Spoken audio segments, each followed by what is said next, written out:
آپ فرماتے ہیں کہ ابھی اس کے حضرت عمر فرماتے ہیں کہ وعدے میں 3 دن باقی تھے، میں حضور کے ساتھ تھا، وہ عالم تھا یہودیوں کا، تورات جانتا تھا، تو چوک میں اس نے کھڑا کر لیا اور کھڑا کر کے کہنے لگا نبی کریم صلی اللہ علیہ وسلم سے کہ میرے پیسے دیں۔ تو حضور صلی اللہ علیہ وسلم نے فرمایا کہ ابھی تو 3 دن باقی ہیں وعدے میں، انشاءاللہ وعدے پہ دے دیں گے۔ میں نے جو مضمون چھیڑا ہے وہ میں نے مکمل کرنا ہے، آپ میری بات پہ توجہ کرنا۔ میں کہہ چکا ہوں کہ حضور کو دادا سے بڑا ہی پیار ہے۔ اب وہ یہودیوں کا عالم کیا کہتا ہے نبی پاک کو، تانا کس طرح دیتا ہے، معاذ اللہ ثم معاذ اللہ، نقل کفر کفر نہ باشا۔ جب حضور نے کہا نا ابھی 3 دن باقی ہیں تو کہنے لگا جی معاذ اللہ ثم معاذ اللہ، پھر معاذ اللہ، کروڑ دفعہ معاذ اللہ۔ کہنے لگا جی عبد المطلب کی اولاد کا طریقہ یہ ہے، پیسے لے لیتے ہیں پھر واپس نہیں کرتے، ہے نا اشتعال والی بات۔ یعنی ویسے ہی آپ کسی کو کہیں کہ تیرے دادے کی اولاد شاری کا طریقہ ہی وہ گرم ہو جائے گا، اور اگر یہ کہہ دیا جائے اس ذات کے بارے میں جس سے آپ پیار بھی عشق کی حد تک کرتے ہوں، تو اب تھپڑ تو بنتے ہیں نا 4، اب ڈنڈا تو بنتا ہے نا۔ لیکن میرے نبی پاک اشتعال میں نہیں آتے تھے، مزاج نہیں تھا رسول کریم کا۔ نبی کریم صلی اللہ تعالی علیہ وسلم اتنی بڑی بات کر دی کہ حضرت عمر کہتے ہیں میں نے یوں کر کے تلوار پہ ہاتھ رکھا اور نکال لی نیام سے باہر، گردن اڑاؤں گا اس گستاخ۔ رسول کریم نے فرمایا عمر یہ تو کیا کر رہا ہے، تیرے تو ذمہ یہ تھا کہ تو اسے نرمی کا کہتا اور مجھے پیسے دینے کا کہتا۔ اب اس طرح کر، اسے فلاں جگہ لے جا، وہاں کھجوریں پڑی ہیں تول کے دے دے، چل 2 کلو زیادہ بھی دے دینا۔ حضرت عمر فاروق رضی اللہ تعالیٰ عنہ کہتے ہیں میں نے کہا حضور زیادہ کس بات کی، میں تو پوری بھی ذرا ناپ تول کے دوں گا، اور احتیاط سے کس بات کی زیادہ، اس نالائق کو زیادہ دوں؟ حضور فرمانے لگے زیادہ اس لیے دینی ہے کہ تو نے اسے ڈانٹا ہے، تو نے تلوار دکھائی ہے، اب 2-3 کلو زیادہ دینی۔ حضرت عمر کہتے ہیں میں لے گیا اور میں نے 2-3 کلو کھجوریں زیادہ دی، پر وہ میرے اندر جو اس کے بارے میں کوفت تھی وہ جاتی نہیں تھی، میرا دل کرتا تھا کاٹ ڈالوں اسے، اور جب میں نے دے لی نا تو میرے قریب آیا، میرے گھٹنے پہ ہاتھ رکھا۔ آنسو بڑے قیمتی ہوتے ہیں، ایک کبھی نکلتے ہیں۔ کہتے ہیں جب میرے گھٹنے پہ اس نے ہاتھ رکھا تو وہ یہودیوں کا عالم رو پڑا، کہنے لگا عمر تیرا کیا خیال ہے کہ میں بلا وجہ یہ میں نے بات کر دی؟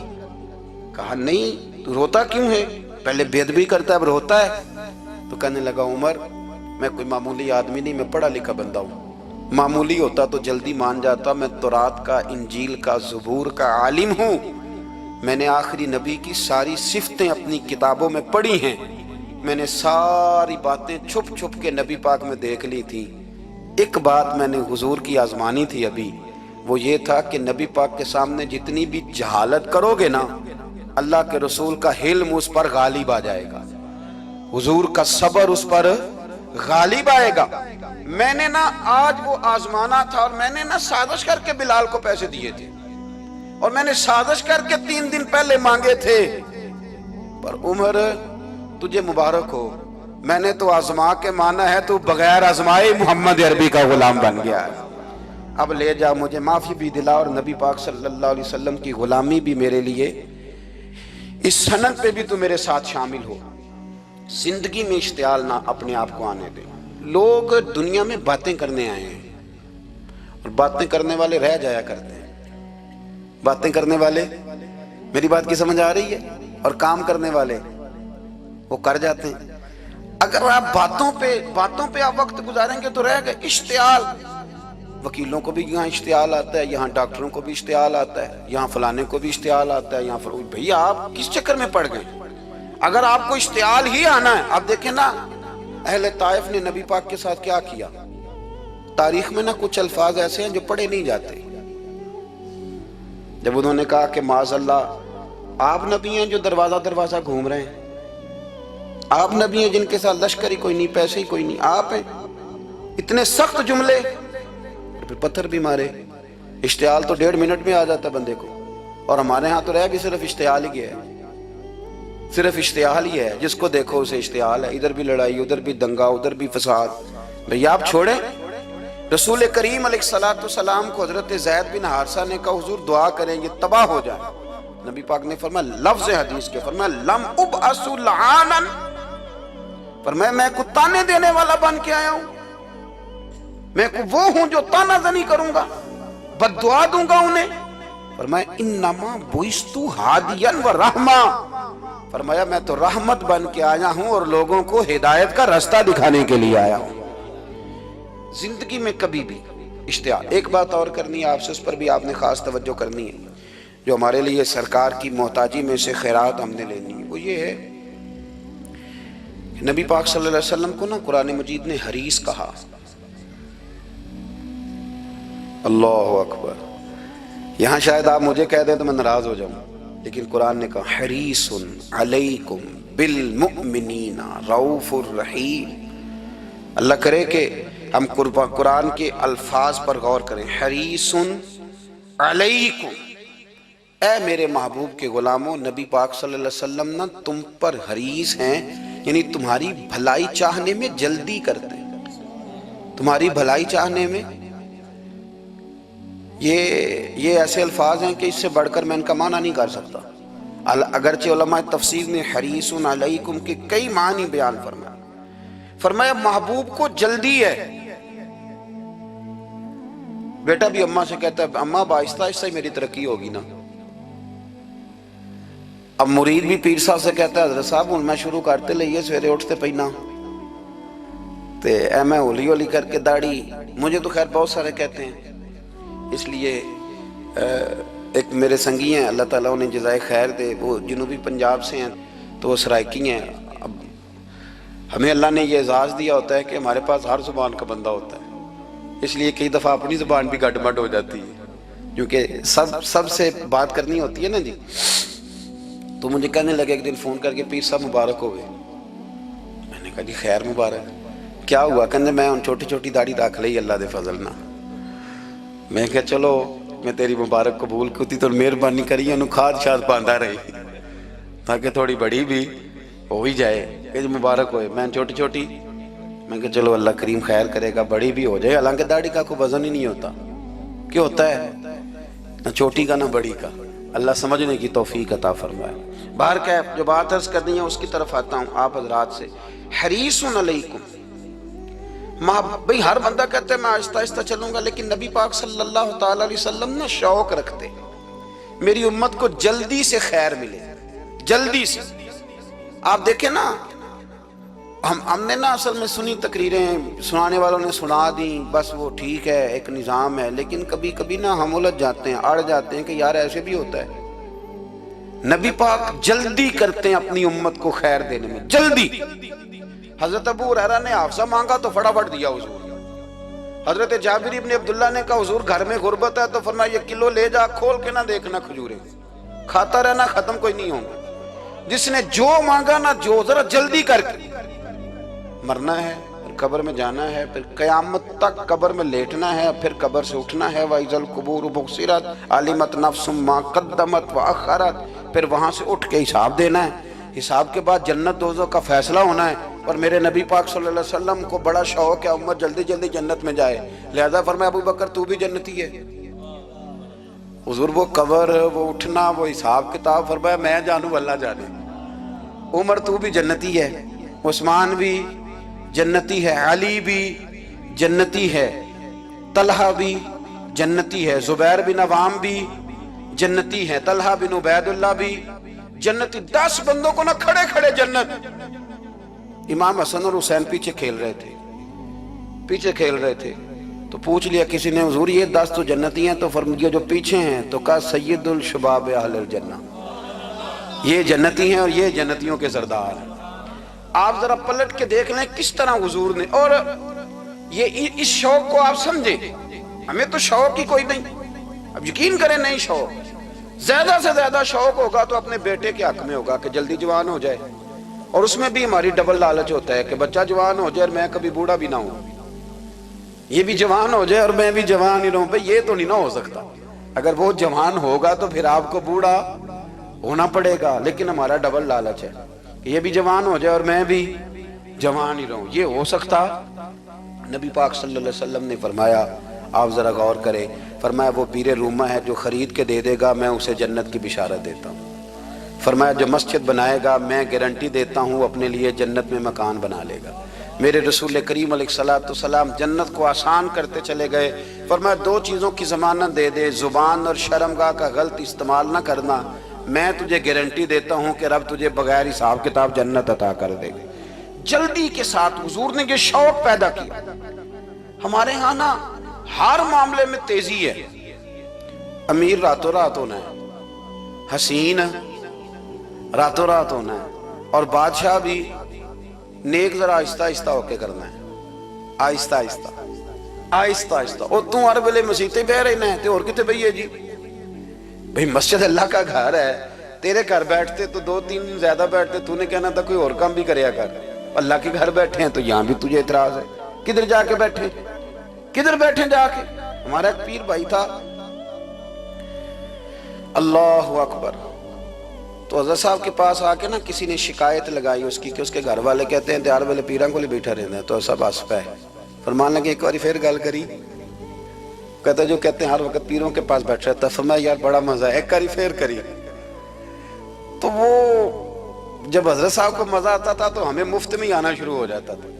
تو یہ تو بڑی بات ہے نا جی کہ کوئی کسی اللہ والے کے پاس بیٹھتا ہے۔ میری بات کو سمجھ لیں، جلدی کرتے رسول کریم، ہمیں بھی تھوڑی جلدی کرنی چاہیے نبی پاک کا غلام بننے میں۔ صحابہ نے بڑی جلدی کی، آپ یقین کریں 1 منٹ بھی دائیں بائیں نہیں، بس آج حکم آیا، آج ختم، آج ہی عمل ہوگا، کل پرسوں ترسوں کی بات کوئی نہیں۔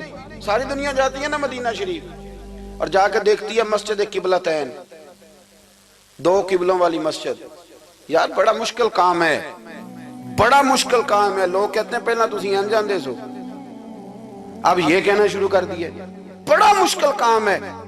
حضور نے 4 رکعتوں والی نماز 2 ادھر منہ کر کے پڑھائی اور پھر 2 رکھتے ہیں، اور یار مشکل ہے کام، بڑا مشکل۔ یہاں تو میرے بھائی پگڑی کا سٹائل بدل ناراض ہو جاتے ہیں، اور میرے رسول کریم صلی اللہ علیہ وسلم نے کعبے کا رخ ہی پھیر لیا تو سلام کے بعد صحابہ نے سوال نہیں کیا۔ کسی نے پوچھا کل تم نے 2 ادھر پڑھی تھی، آج 2 ادھر پڑھی، انہوں نے کہا ہم نے قبلہ نہیں دیکھا، ہم نے تو یہ دیکھا امام کدھر جا رہا ہے۔ حاجیو آؤ شہنشاہ کا روضہ دیکھو، کعبہ تو دیکھ چکے اب کعبے کا بھی کعبہ دیکھو۔ جلدی کریں، وقت بڑا تھوڑا ہے، بیماری فٹافٹ آ جاتی ہے کچھ پتہ نہیں چلتا، کمزوری فٹافٹ آ جاتی ہے کچھ پتہ نہیں چلتا، بہت سارے حالات ہیں جو جلدی خراب ہو جاتے ہیں۔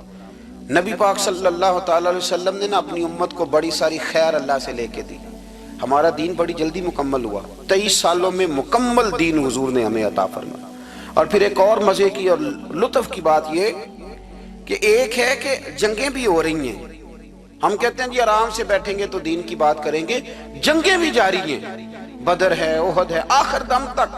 جس دن سرکار کا وصال ہوا اس دن بھی نبی پاک صلی اللہ علیہ وسلم نے لشکر روانہ کیا، اس دن بھی لشکر روانہ کیا، جنگیں بھی ہو رہی ہیں، اور ساتھ ساتھ رسول پاک نماز، عبادت، تہجد، مسواک، شریعت، دین، تقوی، پرہیزگاری، ان ساری باتوں کا درس بھی بیان فرما رہے ہیں۔ ہم کہتے ہیں جی وہ فلانے حالات ٹھیک ہو جائیں گے کاروباری تو پھر میں مسجد ہوں، بھئی حالت جنگ میں بھی جنگ بھی چلتی رہتی تھی، تہجد بھی چلتی رہتی تھی، وہاں یہ حال تھا کہ وہاں پریشانی بھی چلتی رہتی تھی اور درود و سلام بھی چلتا رہتا تھا۔ میرے رسول کریم صلی اللہ علیہ وسلم کے غلاموں، اپنے زندگی میں ناکام وہ لوگ وہ جنہوں نے وقت ضائع کیا، وقت نہیں ضائع کرے۔ ایک آدھ بات حضور غوث پاک کی عرض کرتا ہوں، حضور غوث پاک رضی اللہ تعالیٰ عنہ نے نا نبی پاک صلی اللہ علیہ وسلم کی اتباع میں وقت گزارا ہے۔ کچھ بندے اللہ کے بڑے خاص ہوتے ہیں، حضور غوث پاک رضی اللہ تعالیٰ عنہ کو اللہ نے اعزاز عطا فرمایا، شان عطا فرمائی کہ غوث اعظم درمیان اولیاء جو محمد درمیان انبیاء۔ اس طرح نبیوں میں رسول کریم کا مقام ہے نا، اس طرح ولیوں میں غوث پاک جیلانی کا مقام ہے۔ حضور غوث پاک رضی اللہ تعالیٰ عنہ کو اللہ نے کئی اعزازات دیے، سب سے بڑی بات یہ کہ اللہ نے انہیں کرامات عطا کی۔ کرامت دین کا پورا ایک حصہ ہے۔ ہمارے یہاں نا لوگ کہتے ہیں اخلاق بیان کریں جی، وہ کہتے کیا تھے، کرامت کیا ہوتی؟ بھئی کرامت تو قرآن پاک نے بیان فرمائی۔ آصف بن برخیہ جناب بلقیس کا، ملکہ بلقیس کا تخت لائے تھے، یہ اللہ نے کیوں آیت نازل کی قرآن پاک میں؟ وہ قصہ کہانی ہے کہ وہ جی تخت لائیں، یہ کیوں بیان کی؟ اور تخت آیا کس طرح آیا؟ انہوں نے کہا کہ آنکھ جھپکنے سے پہلے آ جائے گا. پھر آیا کہ نہیں آیا؟ ان سے پوچھا یہ کیسے آیا؟ کہنے لگے ھذا من فضل ربی. او سنگیو، صرف حضرت سلیمان علیہ السلام کا امتی تخت لا سکتا ہے، نبی پاک کا غلام نہیں لا سکتا؟ یار آپ نے کرامت کا انکار کر کے اپنے آپ کو کمزور کر لیا. اور نہیں جی نہیں، یہ کیسے ہو؟ کیا مطلب ہے اس کا؟ آپ سورہ نمل روز پڑھیں اور جناب سلیمان علیہ السلام کے امتی کی شان بیان کریں کہ وہ آنکھ جھپکنے سے پہلے 80 گز اونچا، 80 گز چوڑا، 80 من وزنی تخت آنکھ جھپکنے سے پہلے لے آئے. کسی بندے کا ایمان خراب نہیں ہوتا. اور میرے غوث پاک جیلانی، یہ وہ بندے ہیں جن کے بارے میں نبی پاک نے فرمایا کہ میری امت کے علماء بنی اسرائیل کے نبیوں کی طرح ہیں، امتیوں کی طرح نہیں. کن کی طرح؟ نبیوں کی طرح، نبیوں کی طرح. حضرت غوث پاک رضی اللہ تعالیٰ عنہ ہم کو ملانگ لوگ نہیں ہیں الحمدللہ تعالیٰ. ہم تو غوث پاک کی کرامت بھی مانتے ہیں پر قرآن و سنت کی اینک لگا کے مانتے ہیں. یہ میری بات سمجھ لیں. حضرت غوث پاک رضی اللہ تعالیٰ عنہ طالب علموں کو سبق پڑھا رہے تھے تو سبق پڑھاتے پڑھاتے نا ہاتھ آگے بڑھایا تو اچانک ہاتھ واپس آیا تو گیلا ہو گیا تھا سارا. تو شاگرد بھی بڑے سیانے ہوتے ہیں، انہوں نے سبق چھوڑ دیا، استاد جی کے گیلے بازو کو دیکھنا شروع کیا. حضور یہ کیا ہے؟ تو غوث پاک بھی غوث پاک تھے. ہر بندے کا ہاضمہ اتنا اچھا نہیں ہوتا کہ اس کو ہر بات ہضم ہو جائے. کئیوں کو بد ہضمی بھی بڑی سخت ہوتی ہے، کھٹے کھٹے ڈکار آتے ہیں بات سن کے، کانوں سے دھواں بھی نکلتا ہے کئی دفعہ. تو انہوں نے پوچھ لیا فٹافٹ کہ حضور یہ کیا ہوا؟ تو غوث پاک کو پتا تھا کہ سب کا ہاضمہ ٹھیک ہے. میاں صاحب نے بھی کہا تھا خاصاں دی گلامہ آگے نہیں مناسب کرنی. اگلا شعر میں نہیں یہ پڑھنا کیونکہ زیادہ ڈاڈ ہے تو میں ادھر ہی رہتا ہوں. اتنا ہی کافی ہے کہ خاصاں دی گلامہ آگے نہیں مناسب کرنی. انہوں نے کہا حضور یہ کیا ہے؟ تو آپ فرمانے لگے تمہارے والی بات نہیں. اللہ اکبر. ابھی سبق پورا ہو رہا تھا تو بندے دوڑے دوڑے آ گئے اور انہوں نے نعرے لگانے شروع، یا غوث یا غوث یا غوث. لوگ کہتے ہیں غوث پاک سے ملتا نہیں. میں کہ ٹھیک کہتے ہیں انہوں نہیں نہ ملیا، جنہوں ملیا اس تے رولا پانا نہ بڑا ملیا ہے بڑا ملیا ہے بڑا ملیا. اپنا اپنا معاملہ نا. کسی نے کہا حضور کچھ نہیں دیتے تو کسی نے کہا میرے کریم سے گر قطرہ کسی نے مانگا، دریا بہا دیے، در بے بہا دیے. جس کو ملا ہے وہ تو شور کرے گا. تو تھوڑی دیر کے بعد ہی بندے پہنچ گئے. انہوں نے آ کے یا غوث کے نعرے بھی لگائے، وہ مچلے بھی، وہ روئے بھی، وہ قدم بھی چومے، اپنے مقدر پہ ناز بھی کیا. شکر ہے اللہ کا، اللہ نے ہمیں آپ کا غلام بنایا، شکر ہے. تو طالب علموں نے پوچھا ہوا کیا؟ کہنے لگے کشتی میں بیٹھے تھے تو ڈوبنے لگی تھی. تو ہم نے کہا کہ ہم تو غوث پاک کے ماننے والے ہیں. تو پھر حضور غوث اعظم کا دست مبارک نمودار ہوا ہے اور کشتی کو پکڑ کے کنارے لگا دیا ہے، کشتی کو پکڑ کے کنارے لگا دیا ہے. ایک قریب کہنے لگا یہ کیسے ہو سکتا ہے؟ تو دوسرا اس کی کمر پہ تھپکے دے کے کہنے لگا ویسے ہی ہو سکتا ہے جیسے آصف بن برقیہ کے ساتھ ہوا تھا، بالکل ویسے ہی ہو سکتا ہے. سیدنا غوث اعظم کی کرامات اتنی متواتر کے ساتھ ہیں کہ ملا علی قاری فرماتے اتنی تو کرامتیں سنی نہیں جتنی غوث پاک کو اللہ نے عطا فرمائی. رب کریم نے انہیں درجہ دیا، وقار دیا، ان کی دعاؤں کو قبولیت دی. اللہ نے انہیں اعزاز کے ساتھ نوازا، اللہ نے ان پر فضل فرمایا. ایک تاجر تھا تو ملک شام جاتا تھا اکثر تجارت کرنے کے لیے، مال کما کے لاتا، غریبوں کی بھی مدد کرتا، مدارس کی، مساجد کی، سب جگہ جہاں دین کی ضرورت ہوتی پہنچتا. ایک بغداد میں اور درویش بھی گزرے جن کا نام شیخ حماد ہے، وہ بھی بڑے درویش تھے. وہ تاجر شیخ حماد کے پاس گیا، کہنے لگا میرے لیے دعا کر دے، میں جا رہا ہوں سفر کے لیے. تو انہوں نے کہا میں صبح بتاؤں گا. استخارہ کیا صبح، کہنے لگے نہ جانا، تیرا مال بھی لٹ جائے گا اور تو قتل بھی ہو جائے گا.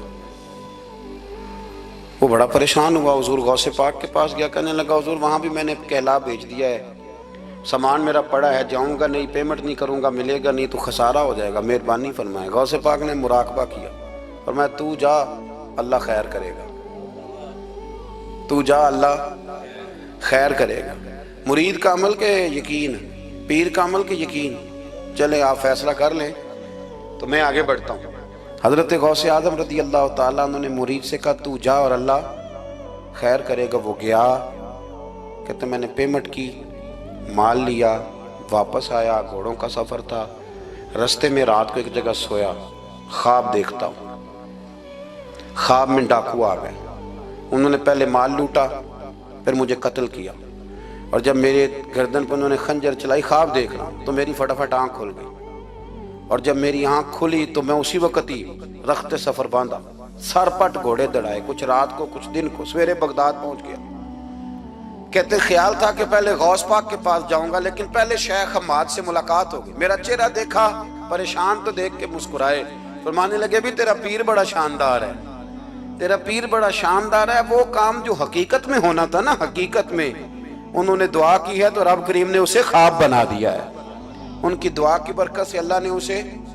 اب میں بات مضبوط کرنا چاہتا ہوں تو میں ایک حدیث پاک بھی پڑھ دوں، لوگ کہیں گے جی مرنے والا بھی بڑھ جاتا ہے، عمر بھی بڑھ جاتی ہے، مشکات کی حدیث ہے، ترمذی میں بھی موجود ہے، نبی پاک صلی اللہ علیہ وسلم نے فرمایا ہے اگر تم چاہتے ہو رزق بھی بڑھ جائے، عمر بھی لمبی ہو جائے، تو اپنے رشتہ داروں سے اچھا سلوک کرو۔ اس کا مطلب ہے کہ عمر بڑھ جاتی ہے، موت کچھ وقت کے لیے ٹل بھی جاتی ہے۔ حضور غوث پاک کو اللہ نے بڑا اعزاز دیا، بڑی کرامات دی۔ آپ فرمایا کرتے تھے میں نے 40 سال اپنے رب کو راضی کیا ہے مصلی پہ بیٹھ کے، تو میرے مالک نے پھر پوچھا ہے کہ عبدالقادر کچھ مانگ لے، کوئی بات کر لے، تو سیدنا غوث اعظم رضی اللہ تعالیٰ عنہ فرماتے ہیں کہ میں نے پھر اپنے رب کریم کی بارگاہ میں عرض کیا مالک جو قیامت تک مجھ سے محبت کرے، فضل کرنا اسے بغیر توبہ کے موت نہ دینا۔ تو میرے رب نے میری اس دعا کو شرف قبولیت عطا فرمایا کہ جو مجھ سے پیار کرے گا، میرا نام لے گا، وہ بغیر توبہ کے نہیں مرے گا۔ جنات بھی آپ کی بارگاہ میں حاضر ہوتے، آپ کو شیخ بحر و بر کہا جاتا ہے۔ جب آپ نے منبر پر بیٹھ کر یہ اعلان فرمایا نا کہ میرا یہ قدم ہر ولی کی گردن پر ہے، تو خراسان کے جنگلوں میں معین الملت والدین عطائے رسول ہند الولی خواجہ معین الدین اجمیری موجود تھے، تو وہاں اعلان کرنے لگے، کہنے لگے غوث پاک صرف گردن پہ کیوں، آپ میری آنکھوں پہ بھی قدم رکھیں، میرے سر پہ بھی قدم رکھیں۔ اللہ نے ان اولیاء کو بڑا اعزاز دیا، انہیں اللہ نے بڑی شان دی۔ اپنی نسبت اللہ کے بندوں سے مضبوط رکھیں۔ ضروری نہیں کہ آپ کسی جگہ مرید ہی ہوں گے تو آپ کی نسبت مضبوط ہوگی، آپ خواجہ معین الدین سے پیار کریں، آپ حضرت بہاءالحق نقشبند بخاری سے پیار کریں، داتا علی اجویری سے پیار کریں، آپ غوث پاک جیلانی سے، آپ اللہ کے نیک بندوں سے محبت کریں، ان کا تذکرہ سنیں۔ اب تو پوری مہم چلی ہوئی ہے اللہ کے بندوں کے خلاف، لوگوں نے ایسا وار چلایا ہے کہ بس جی کچھ بھی نہیں جی، آپ چھوڑیں، آپ ڈائریکٹ کتاب و سنت کو پڑھیں، کوئی بھی نہیں جی، کوئی ولی نہیں، تو پھر وہ جو اتنی آیتیں ہیں، وہ حدیثیں ہیں، وہ سارا کچھ، اس کا مطلب ہے امت میں ولی ہوتے ہی نہیں۔ تو الا ان اولیاء اللہ لا خوف علیہم ولا هم یحزنون کا کیا معنی ہے؟ اس کا کیا مطلب؟ آپ نے تو ملیاں میٹ کر دیا، سارا پوری مہم چلی، اللہ کے بندوں سے پیار کریں۔ اور میرے نبی پاک صلی اللہ علیہ وسلم نے فرمایا جو جس سے پیار کرے گا قیامت کے دن اسی کے ساتھ اٹھایا جائے گا۔ اور حضرت ابو ذر غفاری نے عرض کیا تھا یا رسول اللہ اگر وہ ان جیسے عمل نہ بھی کرے تو فرمایا اللہ بڑا کریم ہے، ایمان کی سلامتی سے جائے اللہ ان کے ساتھ ہی کھڑا فرما دے گا۔ حضرت محدث اعظم پاکستان مولانا سردار احمد صاحب رحمۃ اللہ علیہ بڑے مصروف آدمی تھے، پر بڑھاپے کے عالم میں بھی نا شیخ الحدیث تھے، شاید اتنے کسی کے شاگرد دنیا میں ہوں جتنے حضرت کے تھے۔ ہر جمعرات کو فیصل آباد سے لاہور آتے تھے داتا صاحب کے مزار پہ حاضری دے، ہر جمعرات۔ یہ چند دن پہلے ہمارے ایک بزرگ افریقہ سے آئے ہوئے تھے، افریقہ سے، تو پوچھا حضرت جی خیریت سے آنا ہوا؟ تو کہنے لگے پہلا مقصد تو داتا صاحب کے مزار پہ حاضری دینا اور باقی اس کے بعد ہے۔ تو ہر جمعرات کو حضرت محدث اعظم رحمۃ اللہ علیہ آتے تھے، ہر جمعرات۔ ایک مولوی صاحب نے ایک دفعہ شوشہ چھوڑ دیا لاہور میں کہ داتا صاحب کی قبر تو قلعے میں ہے، لوگ شوشے چھوڑتے رہتے ہیں نا کہ چلو کسی طریقے سے بندے ہٹائے جائیں، پر جن کی محبت اللہ دلوں میں پیدا کرے ان سے کیسے ہٹایا جائے؟ وہ جی ادھر قبر ہی نہیں، وہ تو قلعے میں ہے، وہ تجھے کون بتا گیا؟ کہتا جی میں نے ایک روایت پڑھی، فلانے بندے نے لکھا ہے، چلو جی الجھاؤ بن گیا۔ ہمارے ہاں جو انوکھی بات کر دے اس پہ بحث بھی شروع ہو جاتی، بڑی لے دے ہوئی، بڑا کچھ ہوا۔ سید ابو البرکات شاہ صاحب ایک بہت بڑے عالم گزرے ہیں، داتا صاحب کے مزار سے تھوڑا سا آپ آگے بڑھیں تو حزب الاناف بہت بڑا مدرسہ ہے، اس کے وہ شیخ الحدیث تھے، اعلیٰ حضرت کے خلیفہ تھے، سید تھے۔ حضرت مولانا سردار احمد صاحب اسپیشل فیصل آباد سے آئے، سید صاحب کو وہاں سے ساتھ لیا، داتا صاحب کی مسجد کا سپیکر کھولا اور کھول کے فرمانے لگے جس بندے کو شک ہے نا کہ داتا صاحب یہاں موجود نہیں، قلعے میں ہیں، وہ آ جائے، میں داتا صاحب کو آواز دوں گا، داتا صاحب قبر سے بول کے کہیں گے میں اندر ہی ہوں، آ جائے، میں آواز دے۔ بات ویسے کافی بڑی ہے، آپ کے اگر ذوق اس پر توجہ دے تو داتا صاحب اندر سے بولیں گے اور کہیں گے کہ نہیں میں یہی ہوں۔ وہ سید صاحب کہتے ہیں کہ مینوں تساں ایک گھر تے نہیں دسی یہ گل، ساتھ ہی لے آئے ہو، وہ گھر میں بھی بتانا تھا۔ اور کہتے ہیں جبہ کھینچ کے نا محدث اعظم کا، کہنے لگے مولانا آپ نے بڑا دعویٰ کر دیا ہے، بڑا دعویٰ کر دیا آپ کہ داتا صاحب اندر سے بولتے، بڑا دعویٰ ہے۔ مولانا سردار احمد صاحب فرمانے لگے سید صاحب اپنی مرضی سے نہیں کیا، داتا صاحب سے پوچھ کے کیا ہے، داتا صاحب نے مجھے کہا ہے تو آواز دینا اور میں اندر سے بول پڑوں گا۔ فرمایا میں کل شام تک ادھر بیٹھا ہوں، جس کا دل کرے وہ آئے، میں انشاءاللہ تعالی آواز دوں گا اور علی بن عثمان حجویری قبر کے اندر سے بولیں گے، لیکن چونکہ پیچھے کرم تھا نا لہذا آیا کوئی بھی نہیں، پہنچا کوئی بندہ۔ تو یاد رکھیں اللہ کے بندوں سے پیار کریں۔ تنقید والے بندے ساری زندگی بیچارے اسی کھاتے میں رہے، کچھ نہیں بن سکا، خود بھی بے سرور رہے، دوسروں کو بھی بے سواد کیا، اپنے آپ کو مزیدار کریں۔ دو باتیں میں نے سیرت کی عرض کی ہیں، ایک تو اشتعال انگیزی سے بچیں زندگی میں، کبھی بھی کوئی کتنا مرضی لوگ اشتعال تو دلائیں گے، اشتعال میں نہ آئیں۔ اور دوسری بات یہ کہ جلدی کریں دین پر عمل کرنے میں، لیٹ نہ کریں، سرکار نے جلدی فرمائی ہمیں دین دینے میں۔ اور پھر ایک بات میں نے آپ کی خدمت میں یہ عرض کی ہے کہ اللہ کے ولیوں سے پیار کریں، اللہ ہمیں سمجھنے کی توفیق عطا فرمائے۔